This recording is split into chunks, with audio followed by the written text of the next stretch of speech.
안녕하세요. 엔타임 강사 강연입니다.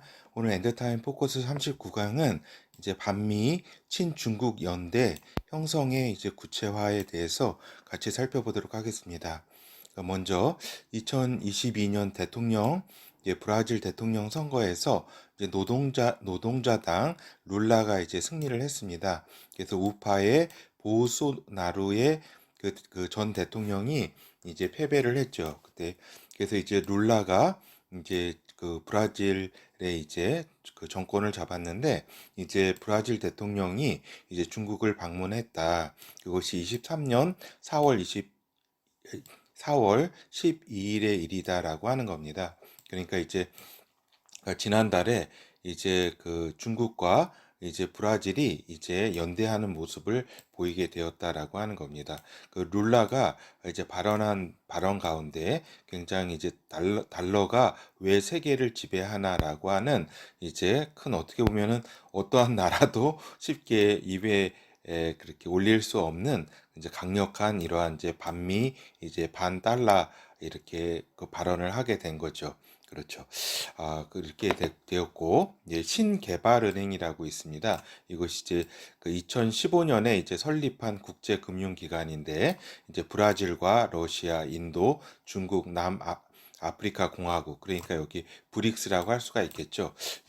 이 브릭스가 서방 국가 주도의 금융 체제에 저항하기 위해서 이제 중국 중심으로 해서 설립된 이제 개발 신은행인데 이제 여기에 이제 참석해서 이제 그 룰라가 요 회의에 참석해서 이제 발언을 한 거죠. 그래서 룰라 대통령의 이제 그 중국 방문에 앞서서 이제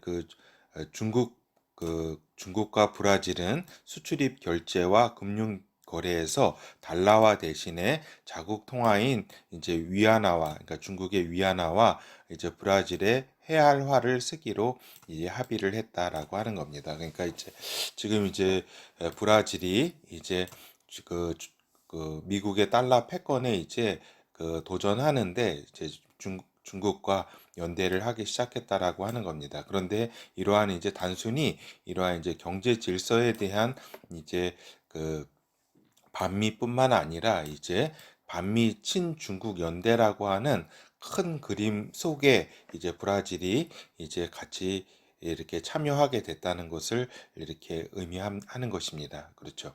그래서 근데 우리가 또한 이제 핵 정책에서의 대조적인 모습에 대해서 또한 강의를 시작하기 전에 우리가 생각해 보는 것인데 미국 같은 경우는 그 세계의 핵 억제 정책을 펼친다. 그래서 세계를 향한 어떻게 보면은 책임 있는 정책이지만 현 세계 상황을 제대로 파악하지 못한 동맹을 생각하지 않는 그러한 정책이라고 볼 수 있다라고 하는 겁니다. 그러니까 지금의 미국의 핵 억제 정책이 어떻게 보면은 세계 상황을 제대로 파악하지 못한 데서 오는 큰 실수라고 하는 겁니다. 지금의 상황으로는 이제 한국과 일본 같은 경우 이렇게 핵무장을 시켜야 되는 것이 이렇게 어떻게 보면 미국에게 이로움인데 지금 어떻게 보면은 예전에 그러한 생각에서 벗어나지 못하고 있다라고 하는 겁니다.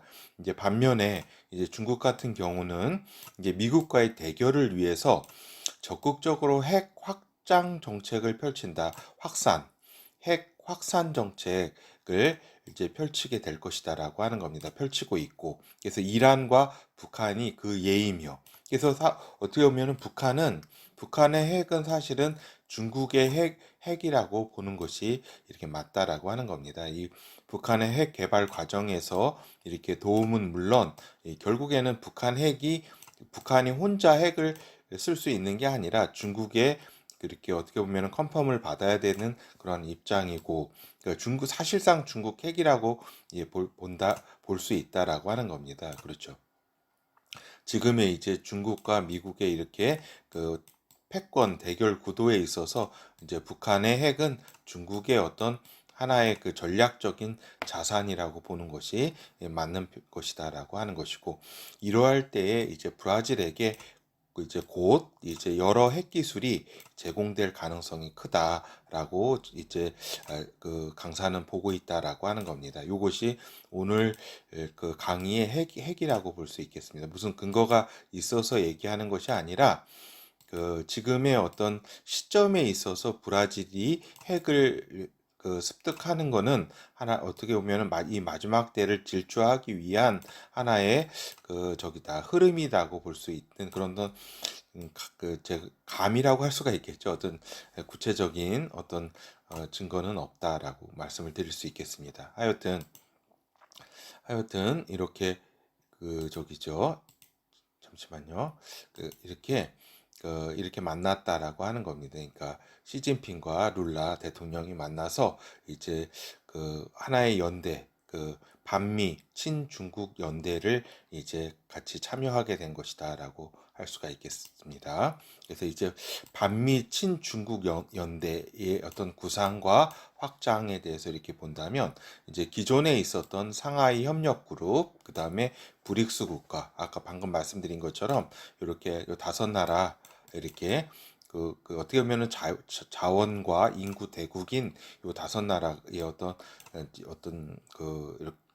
어떻게 보면 2000년대 초반부터 브릭스가 어떤 세계를 좀 리드할 국가로 이렇게 보았죠. 그렇죠. 근데 이제 이것이 여러 이제 재편성되면서 이제 반미 친중국 연대가 이제 형성이 이제 되어 가고 있다. 즉 중국의 이제 러시아, 이란, 북한, 파키스탄, 브라질 등 적극적 연대 수준에 이제 참여를 이러한 국가들이 이제 참여를 했고 앞으로도 이제 여러 이제 중남미 국가들이 참여하게 될 거라고 하는 겁니다. 그래서 그러니까 중동 국가들, 그리고 이제 터키, 요즘 이제 중동의 사우디, 이란의 어떤 그 여러 가지 이제 관계 개선에 중국이 또 이렇게 역할을 했고, 터키라든가 인도 등이 적어도 중립을 유지하는 수준의 어떤 그런, 그렇죠. 그러니까 미국에 이렇게 기울어져 있던 국가들을 이제 중립적인 어떤 위치에 있도록 했다라고 하는 겁니다. 중국이 그것 자체가 어떻게 보면 큰 외교적 성과라고도 볼 수가 있겠죠. 그렇죠. 근데 이제 중국이 하나 이제 크게 이제 실패한 것 중에 하나는 한국을 처음에 이제 이러한 수준, 어떤 중립의 적어도 이제 중립의 수준으로는 한국을 위치하겠다라고 하는 중국의 어떤 전략이 이제 실패를 했죠. 그렇게 되면서 한국에 한방 당한 중국이다라고 하는 겁니다. 그렇기 때문에 지금 이제 중국에 대한 여러 가지 분노가 이제 한국에 이제 몰려 있는 그런 상황이라고 볼 수가 있겠습니다. 그래서 이제 그 미국과 일본, 한국, 그다음 베트남, 필리핀 등 이제 반중국 미국 연대가 이제 형성이 이제 거의 이제 마무리되는 이제 형성이 되어 가고 있는 거죠. 여기 호주라든가 뭐 이런 거 호주라든가 뉴질랜드, 캐나다는 뭐 당연히 여기에 이제 같이 하는 것이고 그렇죠. 하여튼 요 동북아 지역에서의 어떤 그 저희가 이제 마련이 되었고 또 중국도 이러한 이제 어떻게 이러한 반미 친중국 연대가 이제 형성이 되었다라고 하는 겁니다. 그렇죠. 그래서 이제 그렇다면 남은 데가 어디냐면은 아프리카와 이제 중남미가 남았는데 이러한 이제 아프리카의 중남미에 중국이 그 영향권 아래에 두고자 20여 년간 전력 질주를 해 왔다라고 하는 것입니다. 그렇죠. 그래서 이제 그 아프리카는 20%, 그 다음에 중남미는 15%의 경제 지배력을 이제 중국이 이렇게 갖게 된 것이다. 2020년 동안에 전력 질주했다라고 하는 겁니다. 그렇죠. 그래서 이제 중국과 포괄적 이제 전략적 동반자 관계를 형성한 이제 중남미다라고 하는 겁니다. 이제 포괄적, 전략적 동반자 관계. 그러니까 포괄적은 아니더라도 전략적 동반자 관계를 다수의 중남미 국가들과 이제 중국은 맺었다라고 하는 거죠. 그래서 보면은 이렇게 여기 보면은 이게 이제 대외정책연구원에서 나온 이제 그 자료들을 이렇게 보면은 중국이 그 중남미와 동반자 관계를 이제 그 관계 수립한 것을 보면 포괄적 전략적 동반자 관계, 그러니까 브라질과 2012년 멕시코와 2013년 페루와 2013년 아르헨티나와 2014년 베네수엘라와 2014년 칠레와 2016년 에콰도르와 2016년 그리고 이제 포괄적은 아니더라도 전략적 동반자 관계를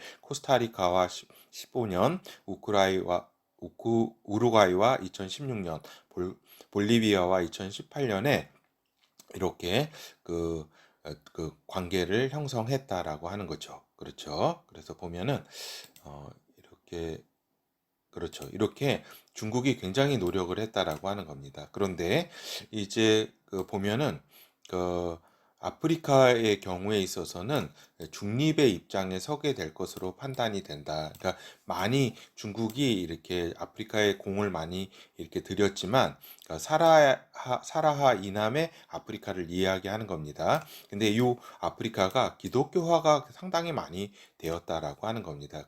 그리고 자원 착취에 이제 그 눈이 떠가지고 아프리카 나라에 있어서 반중 정서가 상당히 강하다라고 하는 겁니다. 그러니까 여기 이제 1대1로를 이제 아프리카에까지 이렇게 실시를 하면서 그 자본이 오면서 자기 그 중국인들이 오고 또 중국 자재를 쓰고 다 해가지고 그 중국인의 어떤 그 뭐라 그럴까 그 나발이를 그냥 만드는 거지 실제로 아프리카의 어떤 이익이 되지 않는다는 것에 대해서 이제 아프리카 사람들이 파악을 했다라고 하는 겁니다. 그러한 상황 가운데 반중 정서가 강하기 때문에 그렇지만은 또 아프리카가 상당히 이렇게 중국 자본의 잠식이 되었기 때문에 이제 이러한 중립적인 입장에서 이제 서게 될 것으로 판단이 된다라고 하는 겁니다. 그렇죠. 근데 이제 중남미 같은 경우에 있어서는 친중국 연대의 입장에 서게 되었다라고 하는 거죠. 그래서 역사적으로나 정치적 영향 등 그러한 여러 이제 요소들이 이제 그 중남미로 하여금 친중국 연대, 반미 친중국 연대 입장에 이제 서게 되었다라고 하는 거죠. 그래서 이제 아프리카 중남미가 중국에게 중국뿐만 아니라 세계에 굉장히 이제 중요하다. 그거는 왜 그러냐면은 그 자원이 이렇게 상당히 많고 그 자원으로 인해서 저기죠. 그 자원을 어떻게 그 컨트롤 하느냐에 따라 가지고 그 이러한 이제 세계 이렇게 패권에 있어서 중남미가 상당히 이렇게 역할을 그 어떤 저기를 가지고 힘을 가지고 있는 거죠. 아프리카도 자원이 많이 가지고 있는데 이런 중립에 서고 하여튼 국제사회에서의 여론에 중동 이슬람과 아프리카와 중남미 등이 다수를 차지하고 있기 때문에 상당한 여론에 영향을 끼친다라고 하는 겁니다. 그러니까 어떻게 보면은 친중 친미는 이미 이제 딱 이렇게 어떤 저희가 그 셋업이 된 것이고 이제 이러한 이제 나머지 세계 이런 세계 그룹 어떤 이러한 세계에서 이러한 나라들이 상당 부분 이제 중국의 편에 서게 될 것이기 때문에 어떻게 보면은 미국으로서는 상당히 또 이렇게 국제적인 여론이라든가 이런 데에 있어서 이게 아직은 힘이 있지만 이제 고립주의로 점점 이제 미국이 이렇게 가게 될 때에 과연 이 여러 가지 이제 상황이 그 여론에 있어서는 중국이 상당히 힘을 받을 가능성도 있다라고 하는 겁니다. 그래서 이미 반미 친중국 연대의 흐름 속에 있는 중남미인 거를 우리가 지금 알고 있어야 된다라고 하는 겁니다. 그러니까 중남미에 그러니까 유럽과 미국에 대한 이제 피해 의식이 이렇게 있는 와중에 그렇죠. 백인이라도 이제 본토에 비해서 2등 시민이라는 이제 비애 그리고 서자 혼혈의 한그 비애 착취의 역사 그리고 불만 그렇죠.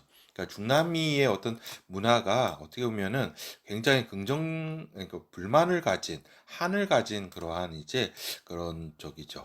그런 상황이기 때문에 이제 친중국 연대 입장에 서게 된다라고 하는 이렇게 좀 깊이 이렇게 들어가면 그렇다라고 하는 겁니다. 그렇기 때문에 좌익 사상과 민족 혁명 사상 등이 뿌리 내리기에 적합한 풍토를 가지고 있었다라고 하는 것이고 또한 이런 패배 의식과는 또 대조적으로 각 나라들의 중남미 나라들의 자부심으로 또 승화된 측면도 있다. 그런데 굉장히 이렇게 각 나라에 대한 자부심이 다른 데보다 굉장히 강합니다. 그렇죠. 강한데 그것이 객관화되지 아니한 근거 없는 자신감으로부터 나왔다라고 하는 겁니다. 이제 무조건적인 이렇게 자부심이라 그럴까? 그런 것이 있는데 이거는 이제 심리적 판단을 보면 자기 치유적 자부심이다.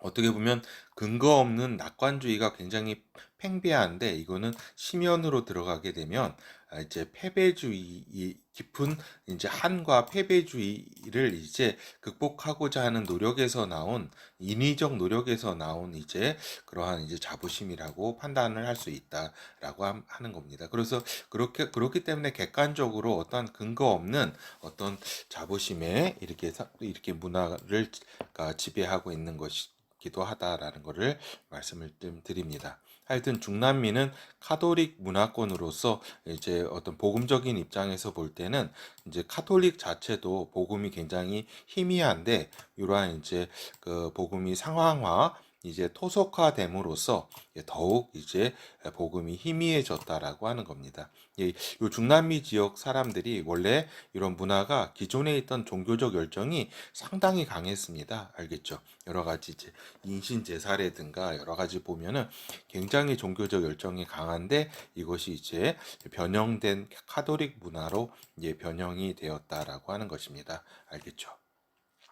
그래서 이제 지금 보면은 이제 중남미의 정치 지형을 이렇게 보면은 핑크빛 존이 이제 확대가 이제 거의 되었다라고 하는 겁니다. 여기서 이제 핑크빛 존이라고 하면은 그러니까 레드라는 거는 완전한 이제 빨갛다라고 하는 거잖아요. 공산주의를 레드로 표현을 하잖아요. 그죠? 근데 이제 이거보다는 조금 엷은 색의 핑크빛 어떻게 보면은 좌익의 어떤 그런 색깔을 이제 핑크빛이라고 이렇게 하는데 이러한 존이 확대되었다. 그래서 이 중남미 정치 지형에 있어서 포퓰리즘, 좌파적 성향이 매우 강하다는 데 있다라고 하는 것입니다. 그래서 한때 상당히 19세기 초중반만 해도 상당히 독립할 무렵에 상당히 경제적으로 자원도 많고 경제적으로 상당히 이렇게 앞서갔던 그러한 지역인데 여기에서 이제 좌절이 되면서 이제 이런 포퓰리즘에 이제 쉽게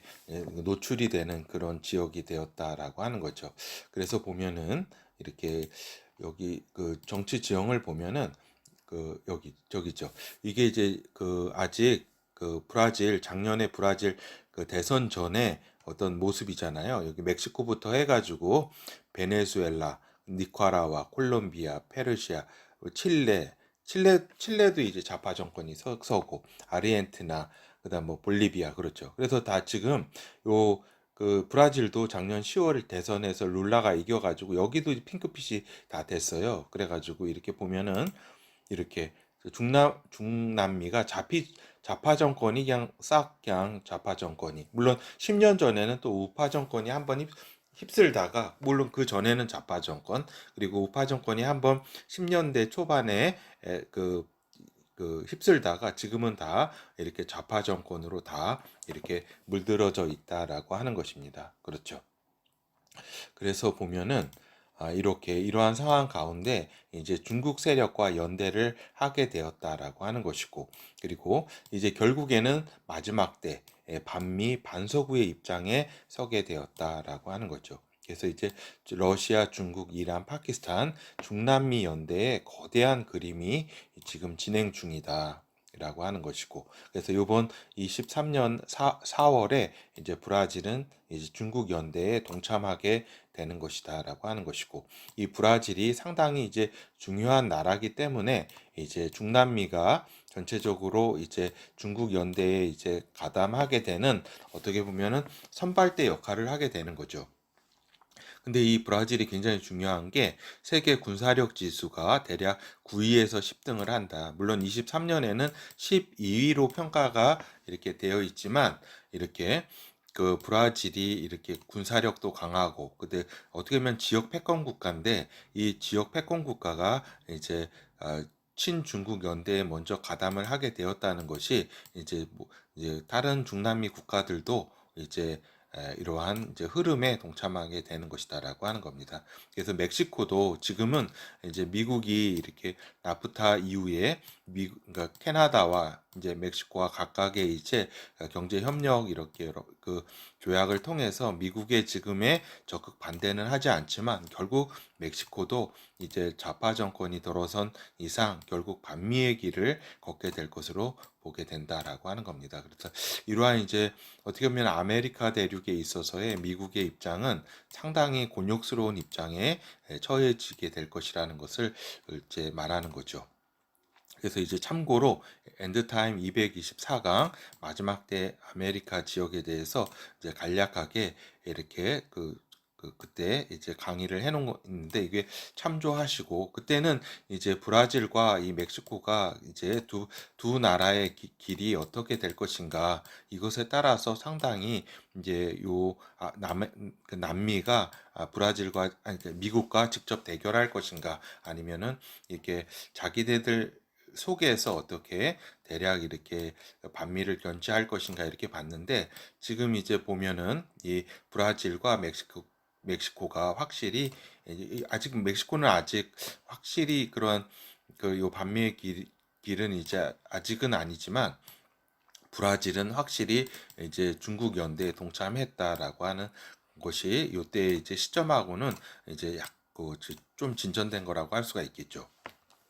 하여튼 중남미의 이제 경제는 이제 중국의 이제 잠식이 당해 있는 이제 상황이다. 그리고 이제 중남미가 이제 자원을 통제하고 국유화로 이제 많이 가는 방향으로 가게 될 흐름이 그렇다라고 하는 겁니다. 중남미에는 산업 발전에 필수 불가결한 광물 자원이 몰려 있다. 초전도체 원료인 니오뷴은 95%, 2차 전지 원료인 리튬은 68%, 전선 원료인 구리는 47% 등이 중남미에 매장되어 있다. 지난해 중남미에서 체결된 최대 M&A는 중국의 국가 전망 유한공사가 따냈다. 그다음에 또한 이제 투자뿐만 아니라 중국은 2018년부터 멕시코를 제외한 중남미 전 지역에서 중국을 제치고 최대 무역 파트너로 부상했다. 특히 남미의 경제 대국인 브라질, 아르헨티나, 칠레 등의 중국 편중 현상은 갈수록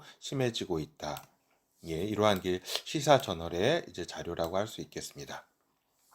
하여튼 이제 중남미가 이제 어떻게 보면은 중국의 어떤 경제권이라든가 여러 가지 중국 연대에 참여하게 되는 어떻게 보면 사상적 어떤 문화적 그리고 정치적 그다음에 이런 경제적 바탕이 이렇게 되어 있다라고 하는 거죠.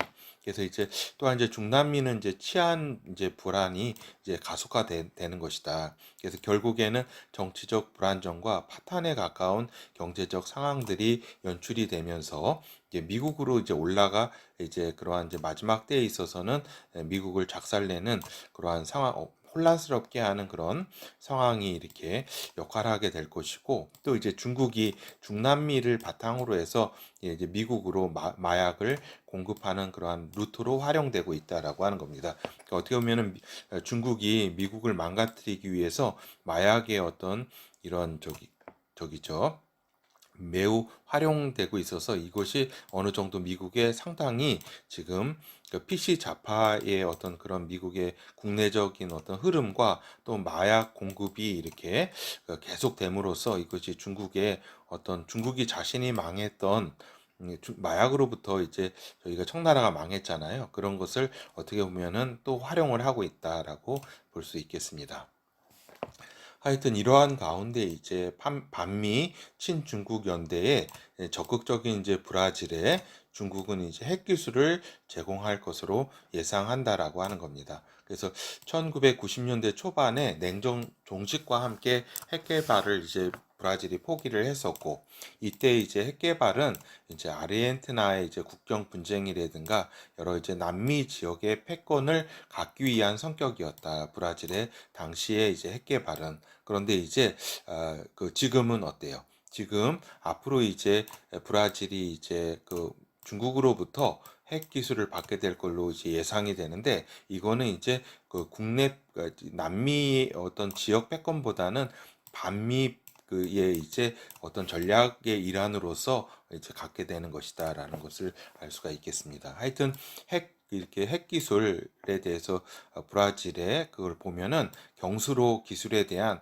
핵 발전소를 이제 브라질이 갖게 되니까 2004년에 국제 원자력 기구의 핵 사찰을 거부를 했다라고 하는 겁니다. 이러한 이제 전례가 있었고, 또 이제 브라질이 이제 2006년 4월 3일 한국경제 기사 내용을 보면은 이제 브라질이 지난 1990년 초 핵무기 개발을 거의 완료했었다고 당시 핵개발 계획에 참여했던 브라질 과학자가 28일 밝혔다. 조제 루이스 산타나 전 브라질 핵에너지위원회 위원장은 이날 한 TV 프로그램에 참여 페르난도 콜로르 데 멜로 전 대통령의 취임 초기인 1990년 브라질은 이미 핵무기 개발 완료 단계에 있었으며 같은 해 핵실험을 계획했으나 실행에 옮기지는 않았다고 말했다. 그렇죠. 그러니까 그 당시가 한번 요 브라질이 핵 개발에 대한 강력한 의지를 가지고 있었는데 그때 이제 그 여러 가지 그 냉전 종식과 함께 이렇게 그때 미국의 시대가 이렇게 펼쳐지게 되면서 이제 핵 개발을 이제 포기를 했었는데 이제 그 아까도 그 서어에서 말씀드린 것처럼 이 중국은 자 이제 미국과의 대결을 위해서 이제 그 핵무기 어떤 기술을 이제 여러 이제 자신들의 동맹국 전략적인 나라에 이제 확산을 이제 시키는 전략을 가지고 있다. 이 와중에 이 남미의 요 브라질의 핵 기술을 제공할 것이다라고 이제 여기 강사는 보고 있다라는 말씀을 드립니다. 그렇죠. 그러니까 이미 이러한 의지가 브라질이 핵을 보유하고자 하는 의지를 가지고 있었다라고 하는 거죠. 하여튼 브라질 좌파 정권이 반미 친중국 연대에 이제 들어선 이상 금융 협력을 넘어서 아까 위에서 서에서 본 것처럼 위안화 같이 쓰기로 했잖아요. 그죠? 핵 금융 협력을 넘어 이제 브라질에게 핵기술 등을 제공할 것으로 예상한다. 이면적 합의는 어느 정도 진행시켰다고 이제 저는 보고 있습니다. 근데 이제 앞으로 이제 브라질 핵 개발은 반미 친중국 연대의 큰 그림 속에서 이루어질 것이다라는 판단을 하고 있습니다. 지금의 흐름 속에서 이 반미 친중국 연대와 중국의 어떤 성향, 핵무기를 확산시켜야지 이제 미국을 이제 넘어뜨릴 수 있는 그렇죠. 이러한 상황 가운데 그쪽이죠. 미국의 이런 핵 정책이 지금 크게 잘못됐다라는 걸 말씀을 드리는 겁니다. 하여튼 결론을 말씀드리면 중남미는 이제 반미 친중국 연대의 흐름에 동참을 했다라고 하는 겁니다. 그래서 좌파 정권의 흐름과 그리고 경제적 중국 종속이 더욱더 가속화됐다는 점, 그리고 전통적으로 서구에 대한 피해 의식 등이 이제 이러한 이제 그 동참에 그 참여함의 어떤 원인들이 된 거죠. 그리고 이제 중국이 브라질에게 핵 기술을 제공할 것이다. 그래서 브라질로 하여금 핵무기를 이제 보유하게 할 것이다라고 이제 저는 보고 있습니다. 그래서 브라질이 핵 개발 또는 보유를 조만간에 선언할 것으로 예상이 됩니다. 적어도 그 올해 말 또는 내년 초반 정도면은 그 핵기술에 대한 어느 정도 브라질의 의지를 표명할 것으로 보고 있습니다. 그러니까 증거가 있다기보다는 아까 말씀드린 것처럼 중국의 핵 확산 전략과 이 브라질의 이해가 이제 맞는다. 그리고 지금의 이제 아르헨티나라든가 여러 좌파 정권들이 이러한 이제 브라질의 핵 보유에 대해서 그 자신들이 마치 가진 것처럼 같은 동질감을 이렇게 갖게 될 것이다라고 하는 겁니다. 그런데 그래서 마지막 때 브라질의 역할 등을 고려해 판단해 볼 때 그렇다는 것이고 이것이 미국의 안보에 심대한 영향을 끼칠 것이다. 그리고 이제 브라질이 중남미 패권국으로서 마지막 때 적그리스도 체제를 위해 일하게 될 것으로 예상한다라고 하는 겁니다. 그래서 그리고 또한 이제 미중 패권 전쟁이 마지막 때에 이제 발생하게 될 때에 중남미는 그 자원을 국유화 조치하고 금수 조치하게 된다. 그래서 이제 상당히 이제 이런 이제 미국의 어떤 연대 국가들로서는 요 상당히 좀 자원의 어려움을 겪게 될 것이다. 이제 아프리카가 조금 남았다고 볼 수가 있겠죠. 그리고 이제 그 동남아 지역이 그래도 이렇게 자원을 이렇게 낼 수 있기 때문에 동남아 지역이 또 매우 중요한 어떤 미국의 친미국 연대의 중요한 지역으로서 이제 동남아 지역이 부상하게 될 것이라는 점을 우리가 또 예상해 볼 수 있겠습니다. 하여튼 지금도 일부 자원은 중남미 국가들이 이제 국유화 조치를 취하고 있는 와중에 있다라고 하는 겁니다. 하여튼 오늘 이제 그 중국의 어떤 핵에 대한 중국의 그 어떤 그 정책을 좀 이해를 하는 게 좀 중요하고, 그리고 이제 브라질을 그 선두로 해서 중남미가 이제 반미 친중국 연대에 같이 하게 됐다라고 하는 점이 포인트라고 할 수 있겠습니다. 그리고 또 이제 브라질이 핵 개발이 이제 초일기에 이제 들어섰다. 그래서 이제 이것을 지금 증거는 없지만 이러한 흐름 속에서 브라질의 핵 개발, 핵 보유를 선언하는 시점이 상당히 이제 다가오고 있게 될 것이다라는 말씀을 드립니다. 감사합니다.